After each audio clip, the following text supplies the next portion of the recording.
Okay, so, well, it's also, I want to tell you, it's a little like summer camp here. High-fiving, chest bumping, motorboat and summer camp, right, Alan? Where are you? A little motorboating down there. There's late nights, early mornings, and bonding like you probably don't expect. Hi. I put this down, so. Oh, hi. Can you guys hear me now? Okay, good. Well, we're all here because we're either in the throes of experiencing some success with our businesses or right on the cusp of something great and are looking for that little push, am I right? Or we're just looking to drink and dance, but either way, we're going to find it here. And trust me, you will. Put it out there, look around, make eye contact, eyes up, heart open, start a conversation. You're going to meet some of the most high-quality people in the industry here. And I'm not just talking about the fancy dressers. Right? That's kind of crazy. My first Engage was in Las Vegas, and I was really, really nervous to come. When I first heard about Engage, I was like, please, it's pretty planners who don't give a crap about me and my Target clothes and my plus-size pants. But, I struggled with what to pack, and I was really self-conscious that I wouldn't fit in. But it was refreshing to know that you guys just really don't care. You saw me and loved me for the short person that I am.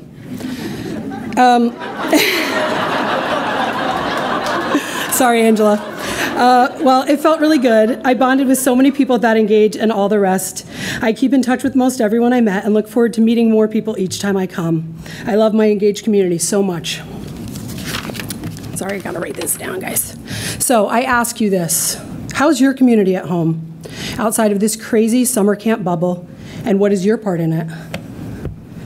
Here's what I come home to. A community of my peers that's loving, caring, warm, accepting, helpful, attentive, and active. We set up family portrait swaps. We vacation together. We take pictures all the time. These are the kids of my competitors. These are all photographers' kids. Direct competition, less than 15 minutes away from me. We document our families, but more importantly, we share our lives with each other. Look at these little guys. Gratuitous pictures of my kids. Sorry. Sorry, a couple more. Between Engage in June and Engage today, this was my life. On Monday, June 10th, literally days after I got home from Engage, my good friend and fellow studio member, sorry, pulling it out of the bra, sorry.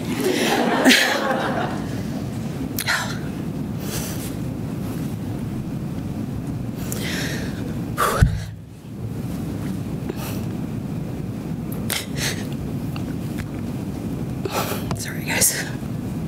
Take your time. I only have 6 minutes. I didn't get 22, so anyway. Okay. My fellow studio member, Eric Langlois, went out for a bike ride at Lover's Leap State Park. He got into an accident and fell from a cliff into a lake. He cracked his helmet and almost drowned, but miraculously he survived. He showed up 3 hours late for a shoot with a massive concussion, but he still shot it. His wife Amber called to tell us and say that he wouldn't be reachable by phone since it got wet in the lake. I was surprised, glad he was okay, and figured I'd reach out to him later to make sure he was okay.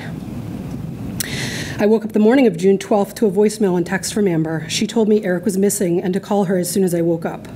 I flew out of my bed, made the call with shaking hands, and there, sitting on the edge of my bed in my underwear, my life changed forever.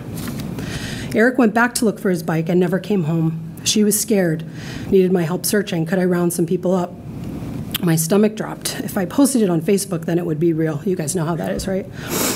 I asked her, are you sure? Because I knew once I made the call for help, it would be answered, and it would make it all real.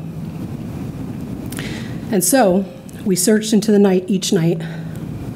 We woke up each morning before the sun rose and searched the banks for Eric that week.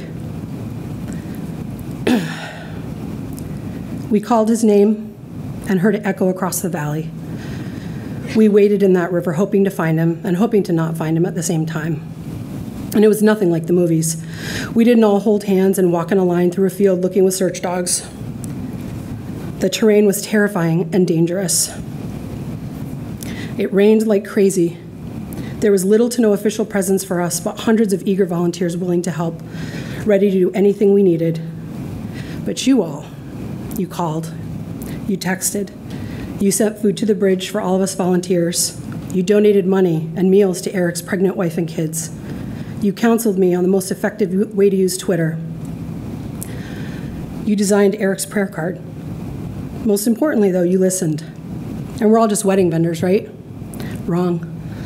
We are not defined by what we do, but by who we are.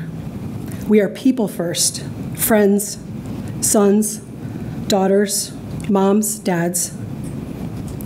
Now, I want you to look to your left or right, depending on where you're sitting, and I want you to make eye contact with the person that you're sitting next to. What do you see? Makes you nervous, right? You're connecting now, right? Get off your phones. What do you guys see? A planner, a designer, a photographer, or a human being, a friend, or a really great dancer if you're looking at him? Isn't he hot? In the end, it actually was the stuff of movies, minus the happy ending. The rain stopped, and we had a candlelight vigil for Eric on the bridge a week after he went missing. After everyone left that night, a small group of us stayed on the bridge, telling stories about Eric and what we would miss most about him, how our hearts ached for Amber, Avery, Ryder, and their little baby still growing. I still prayed for a miracle that night, even though in my heart I knew. We threw the rest of the candles over the bridge and said one last prayer, not knowing that right where those candles floated was where Eric's body lay, waiting to come home to his family. The very next morning, Eric's little Canadian grandmother was sitting by the lake, refusing to leave until we found her grandson. And wouldn't you know, Eric came floating down the river, ready to come home. So now what do we do? Where's the lesson in all of this? For me, I've dedicated myself to documenting my life and those in it that I love, to being present, to not letting it all slip past me and go unnoticed. And so, I photograph my kids as much as possible. They're so cute. I photograph my friends' kids as much as possible. I connect with people through my camera. I see you, and I want you all to feel what it's like to be seen. In the end, what can you really do but try and move on, move forward,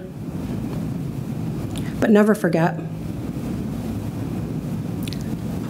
We go back to the lake where Eric died regularly to remember and honor him. To remember and honor our community and how we all pulled together.